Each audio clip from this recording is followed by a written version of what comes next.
Welcome to the Spartan News Network for the week of Monday, November 26, 2018. I'm here with Gianmarco, Gerard, and Bridget, who placed 2nd, 5th, and 8th, respectively, in sections for the All-State Mixed Chorus in New Jersey. This placement allowed them to be qualified for the All-Eastern Choir, in which they were all accepted. Bridget, would you like to say anything?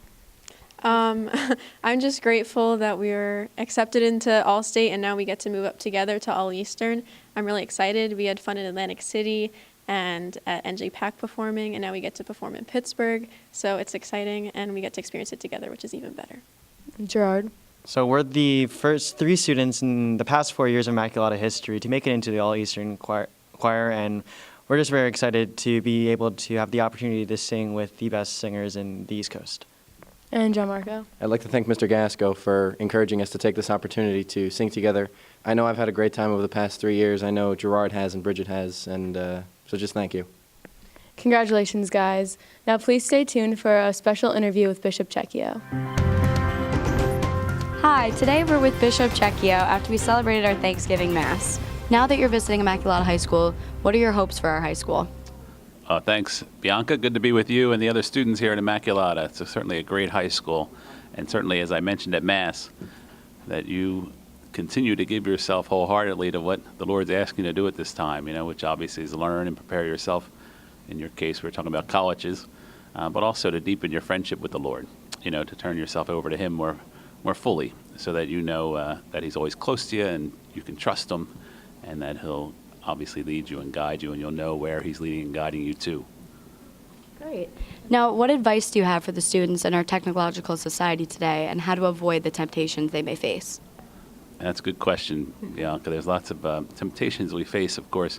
You're blessed here at Immaculata with a great STEM program. You have good people here that we're blessed with good teachers and instructors who can help you navigate your way through those waters, I think avoiding temptations in society are the same as across the board, no matter what area they're in. And it's keeping ourselves focused on who we are and what we're about, and keeping integrity in your life.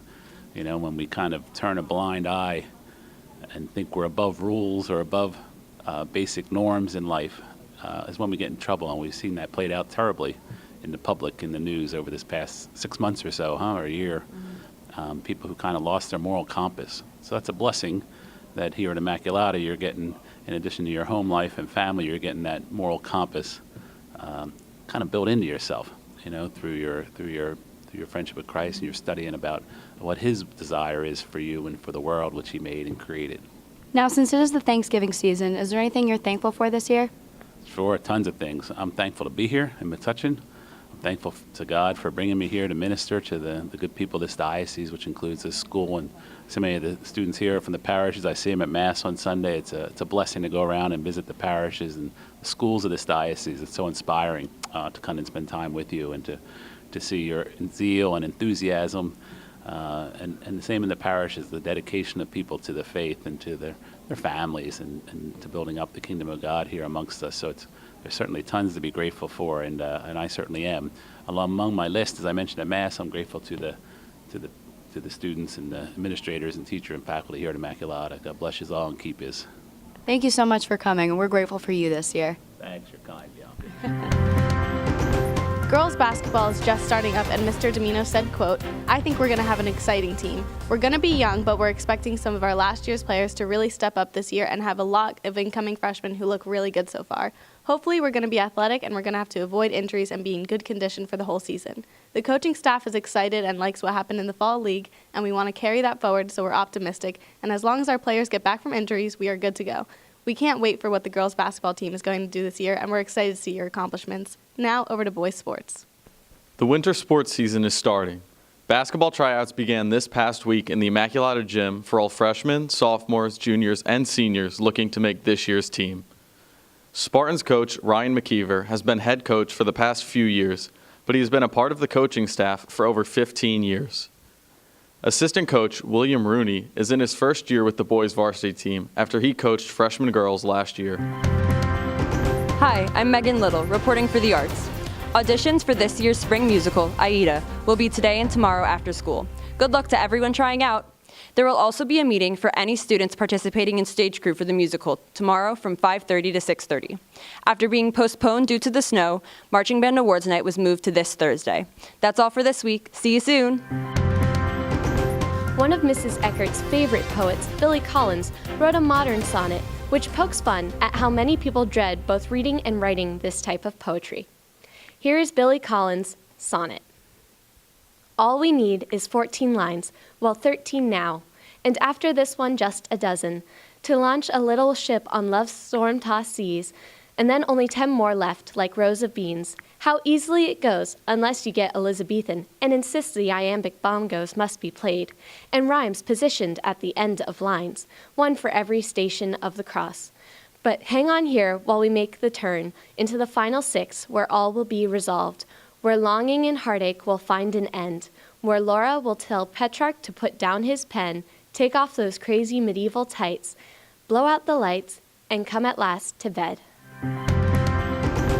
Welcome back to This Week in History.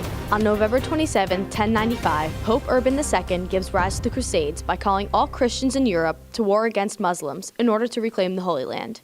By the end of the 11th century, the Holy Land, now commonly referred to as the Middle East, became a point of conflict for Christians following the Turks taking over Jerusalem, where the Turks barred Christians from the Holy Land. In revolt, Pope Urban's war cry caught fire, reaching anywhere from 60,000 to 100,000, responding to his call with the famous cry, "God wills it." That's all for this week, and I'll see you next time. Hi, I'm Carrie Ann with the latest Pet of the Week. This week, we are featuring my own dog, Honey. Honey is a yellow lab, and she is 12 years old. She is a scaredy cat, afraid of shadows, storms, water, the dark, and basically anything she doesn't know. Honey loves playing with her family and letting my little sister decorate her with stuffed animals. She also enjoys snuggling at night, going for long car rides, and short walks. If you would like your pet to be considered for Pet of the Week, please send pictures and videos to my email. We would love to see all of your furry friends. That wraps it up for this week. I'm Kira Albano reporting for the Spartan News Network. Be sure to tune in every Monday for the latest Immaculata stories and special events. Please go to YouTube and subscribe to our channel so that you never miss a broadcast. Thank you for watching, and we'll see you next time.